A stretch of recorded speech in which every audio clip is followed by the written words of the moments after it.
The challenge of providing schooling for all, the UN is warning of a global education crisis, putting teaching to the test. On Inside Story, is the world failing its children?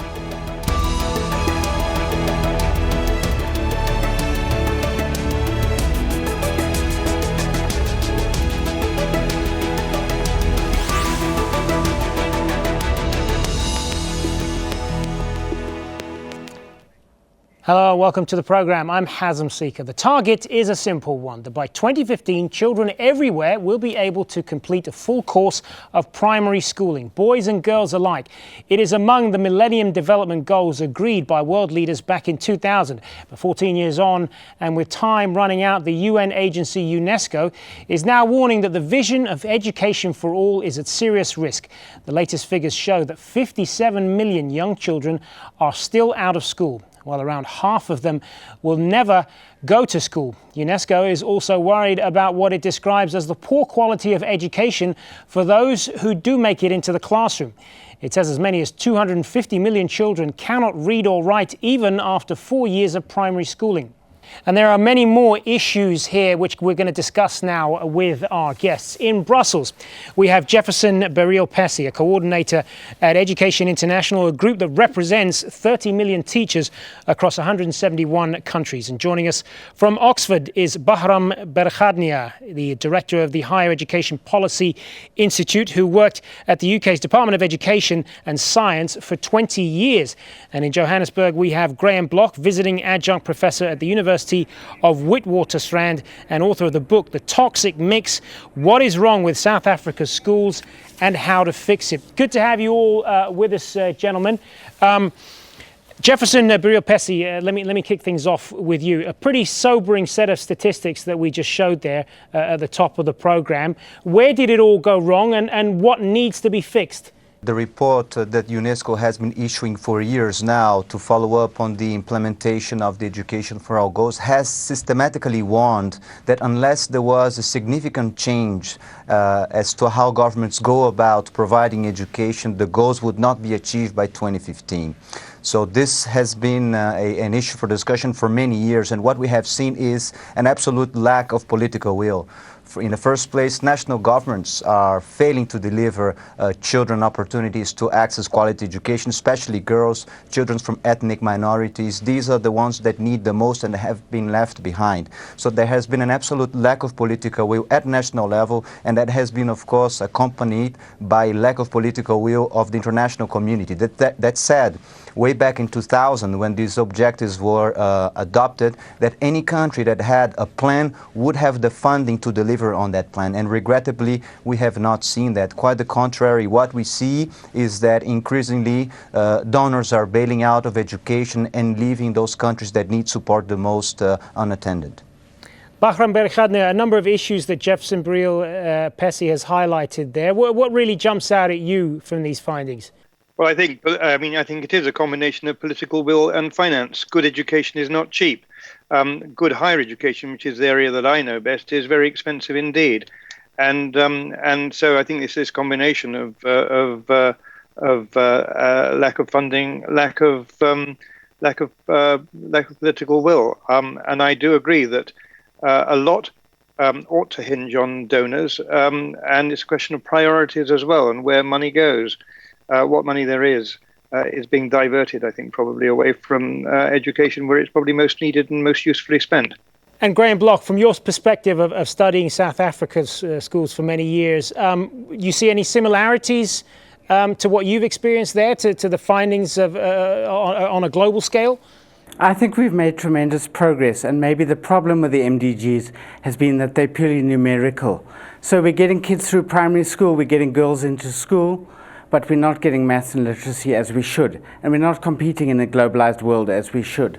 So I think we have both progress and very many problems as well.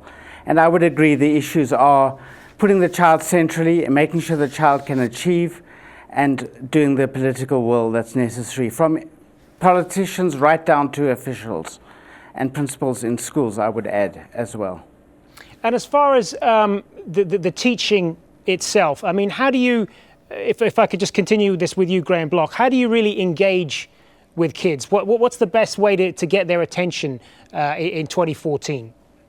Well, we've seen that kids can be mobilized and parents can be mobilized, and I think teachers too. It's saying to them, you know, your subject knowledge is not good enough, the outcomes are not good enough, but let's get together and let's see what we can do. So I think in South Africa we're hacking it, and we're doing a lot better than under Bantu education, because we do have a government that cares. Bahram Berkhadne, do we need to do a lot of this comes down to the teachers, doesn't it? Do we need to do a better job of educating our teachers and getting them more interested in some of these subjects? I think that would be unfair to lay it at the door of the teachers. And I certainly don't think the problem is the pupils as well. I think the motivation is certainly there. But I think, and my colleague in Brussels who represents teachers will be able to answer this better. But I mean, with teachers having to cope with very large classes with lack of resources available to them, I think there's a limit to what they can be expected to do.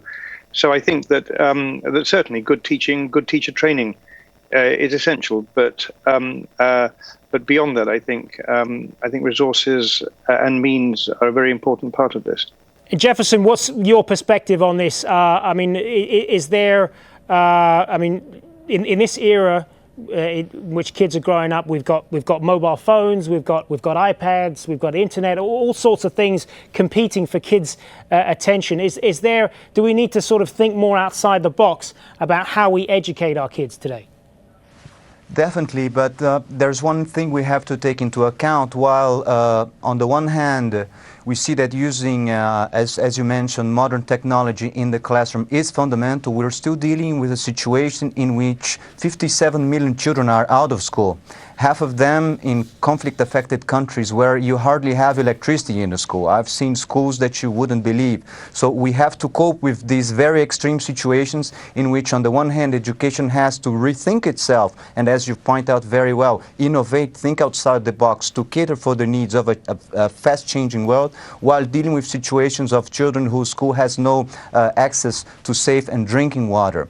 So this is why, from our perspective as teachers, we are joining globally, campaigning for quality teachers, for quality tools and quality environment. We need to have teachers that are trained adequately. As you know, there is governments are resorting more and more to teachers who have not been trained, and of course if you provide a teacher that has not been trained to students, it's clear that you will not get adequate results. So we need quality teachers, we need quality tools that are relevant, curricula that is relevant to the reality of today, and also we need safe and healthy environments that are conducive to learning. As I mentioned, there's an enormous amount of schools where children do not have access to latrines, do not have access to safe water, and this is a severe challenge. So yes, a lot of it has to do with teachers, but we also need the tools and the environment that goes with it. Indeed, and some of what you've just said there, Jefferson, gets into what we're going to show you now. We have two reports in this program to help us understand the challenges in providing universal education. Nigeria has received more than $1 billion in funding in the past few years, but the UN says that more than 10 million children are still out of school there. Yvonne Dege has more now from the commercial capital, Lagos. Ikota Primary is a popular school run by Lagos State Government, but it's facing major challenges in providing a decent education for the children here. There are 116 students to every one teacher, nearly 4 times the state's target ratio of 30 students per teacher. And there are other problems. We have acute shortage of toilets, and then our main gate needs repair. Nigeria's federal government has allocated over $2 billion to basic education in the last 4 years, with some of the money coming from international donors.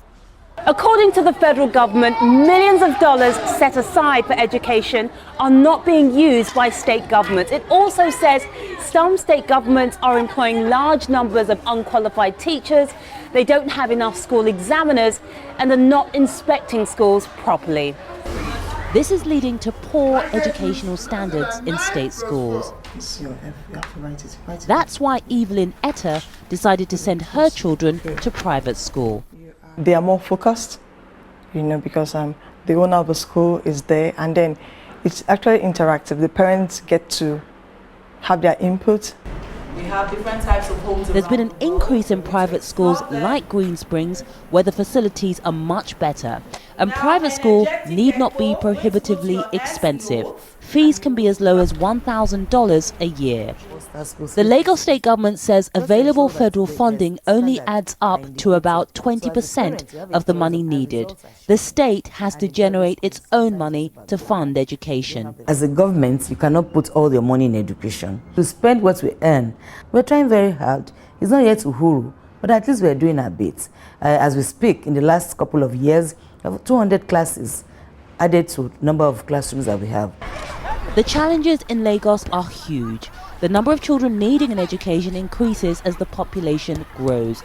To meet demand, federal funds will have to be increased, and the state will have to figure out ways to generate more funds for schools too.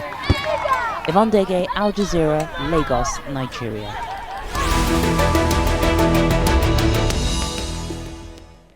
Now, an interesting snapshot of global education standards is provided as well by the PISA test. That's the Program for International Student Assessment. They're taken by 500,000 15-year-olds in 65 countries and local administrations, and Asia is top of the class. We're going to show you that graphic now. Shanghai, Singapore and Hong Kong, Taiwan, South Korea, Macau and Japan heading the top performers. We'll keep that scroll going down to what are considered the average performers, and some of this may or may not surprise you. Here we find the UK and the US failing to make the top 20 for any of the core subjects of reading, maths and science, despite more spending per school-aged child than any other country in the world. Let's pick up on some of this now with our guests.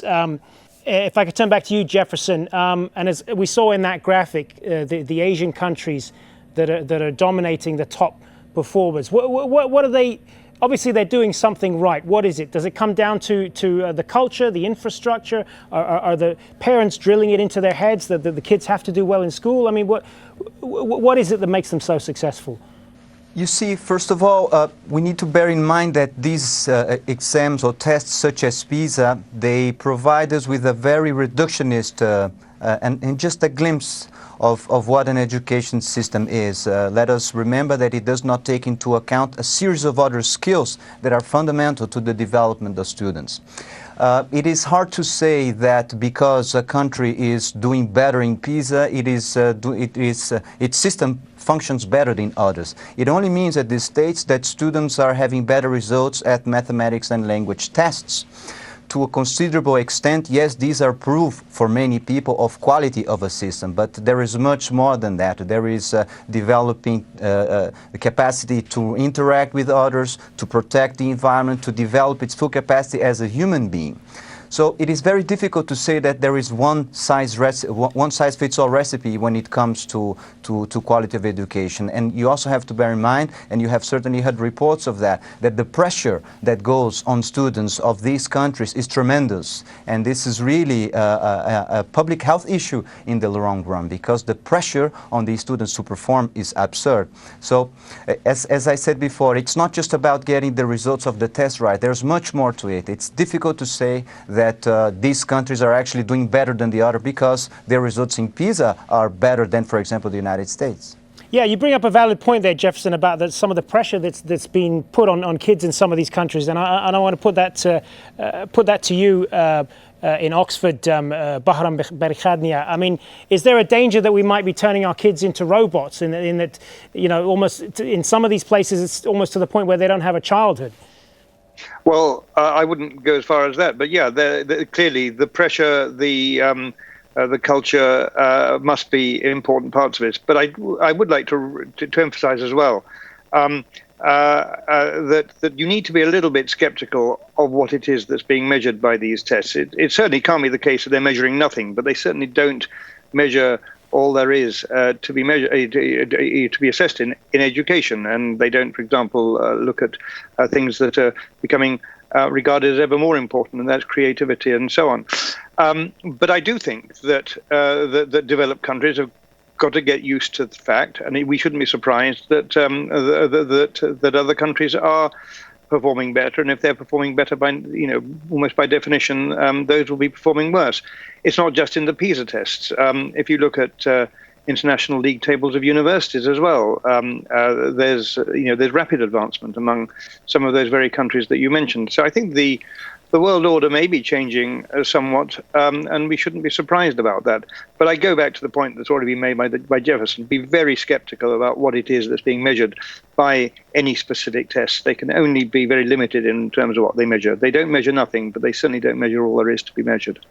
Yeah, I take your point that we shouldn't read too much into that this is perhaps just a snapshot. But we did show there in that graphic the UK and the US, and according to this test, how they're falling behind. Now, as someone who went through the UK school system, and I won't say how long ago that was, but it was a long time ago. What I remember of that is the teaching was very sort of regimented. It was much of it was along the lines of, read the next 2 chapters and be prepared for a test next week. I mean, is that perhaps the reason why standards in the UK have not caught up with many other countries in the world? It goes back to what I was saying about, do we need to look at a more creative approach to teaching kids? I mean, has the UK fallen behind in that department?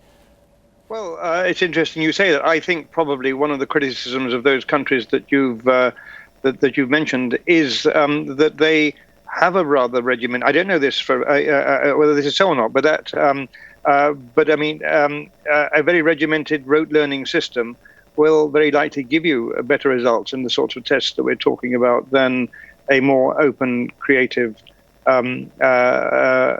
relaxed method of teaching and learning. So the answer is that I don't think I know, but I doubt if it's as simple as you've said there, no.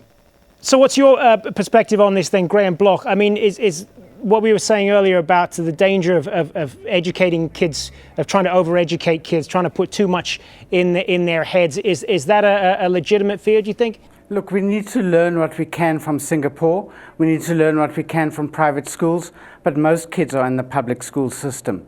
So it's there we need to act. And we tried to be too critical and too fancy, and we lost the teachers. So I think the teachers require a balance between being critical and creative, which we need in the 21st century, but also we need to just get the basics of numeracy and literacy. So yes, I think we need to be cynical of the tests. We need to ask questions about them. We need to say there's more, but we also need to understand we have to compete, whether we like it or not, in a globalized and cutthroat and competitive world. And how much of a role, Graham Bloch, do you think that parents and the whole environment around kids play in all of this? Is it just the school system, or are there other factors at play? They're very big factors of poverty in South Africa. We've got huge inequalities that often take a racial form. So race is being reproduced in South Africa, and I think we need to challenge that. And so parents can only challenge that by putting pressure on politicians and organizing. We've got an election coming up, and I've got to be careful what I say because of that, but also what it's saying is parents must get involved. Well, talking about other factors, let's pick up now on this issue of education as a means of lifting countries out of poverty. For many poorer countries, this is a process that can only start with international funding, and that can be a problem if there are more pressing priorities. Andy Gallagher reports now from Haiti, a country still recovering from the 2010 earthquake. In Haiti, this is the generation that carries the hopes of a nation. Education is one of the central platforms of President Michel Martelly's government, and it claims to have already taken over 1 million children off the streets and into classrooms. In a country desperate to stand on its own feet, schools, teachers and resources are badly needed. And for those here at the United States for a public school in Port-au-Prince, a chance to escape poverty is something they won't squander. Mom and Dad sent me to school to learn. So when I grow up, I'm able to live a good life and have a nice car like everyone else. But almost every school here is privately run. State spending on education is amongst the lowest in the world, and there is little regulation. Nevertheless, teachers are doing all they can. It's because of what the kids learn in school that will help them to succeed in life. Without school, there is no life. Whoever you are, if you become president, it's because you went to school. But educating all of Haiti's children is one of the greatest challenges this country faces. 50% of all children will never see the inside of a classroom. Many more that begin their education won't see it through. And for thousands of others, there is simply no easy answer. We found Robinson and Julien on the streets of Cité Soleil. Neither of these boys goes to school. Instead, like many other children, they're scavenging amongst the city's rubbish, trying to earn money for their families. They tell us they're looking for plastic bottles. They get just 30 cents for each large bag they collect. But Haiti's government claims progress is being made, albeit slowly. The focus of the government is to extract those kids from the streets and to direct them to schools so they can, as any kid in the world, benefit from education. The task to educate Haiti's children then seems insurmountable, but there is a growing realization that education and children are the key to this country's future. Andy Gallagher, Al Jazeera, Port-au-Prince, Haiti. All right, so obviously huge challenges there facing Haiti in a number of areas, and education is just one of them. Obviously, there's, each individual country, Jefferson, has their own set of specific problems. But when you have such grinding poverty, many times education is almost an afterthought, isn't it? You see, the only way to get out of poverty sustainably for the long term is to have quality public education. We just saw the report on Haiti and previously in Nigeria. Private schools is not the solution for the poor, for the poorest, for those that need the most. Let us be very honest about the fact that private education is about profit, and you will not open a private school in a poor village because you know that you're not going to make a profit out of that. So private education is not the solution. Situations such as those in Haiti and Nigeria are of course very complex, and we're talking about two very different countries. In the case of Nigeria, they have largely benefited from millions and millions of dollars of multilateral organizations that have been funding education in Haiti in Nigeria for years. The same goes in Haiti, but of course with the earthquake situation, the needs of the system are different. But what I'm trying to say here is that given the specificity, because as we were talking before about results of exams, education takes place in a unique context. It is very difficult to compare because there's much more to the success of the Asian countries than mere education policy. There is a socio-economic context behind it. So what I'm trying to say is that the only sustainable solution is public education, quality public education for children in Haiti, for children in Nigeria and elsewhere. Graham Block, what is the most critical age, do you think, for a child in their education life? I mean, we read a lot about how the first few years are the most important. The education they get, up to sort of the age of 6 is among the most important in a child's development. Do you think that's where much of the resources need to be put? I think a lot of emphasis needs to be put on early childhood development and on the early years. That's what we're hearing from the experts, but it's the entire pipeline. It's right through to university. Why do we need developmentally minded and scientifically minded young people? So it's the entire pipeline, I think, that has got to be fixed. And I say that it's very complex, I agree, and education helps. The more educated you are, the more likely you are to get a job, but jobs are scarce in this modern economy, this modern global economy, actually. All right, and on that note, we're going to leave it. I want to thank all three of our guests, Jefferson Beril-Pessi in Brussels, Bahram Berikhadna in Oxford, and Graham Block in Johannesburg. Thanks very much for your time. And do please add your voice to this discussion. You can leave us your thoughts on Facebook and Twitter. I'm Hazem Sika. Thanks for watching. Till next time. Bye for now.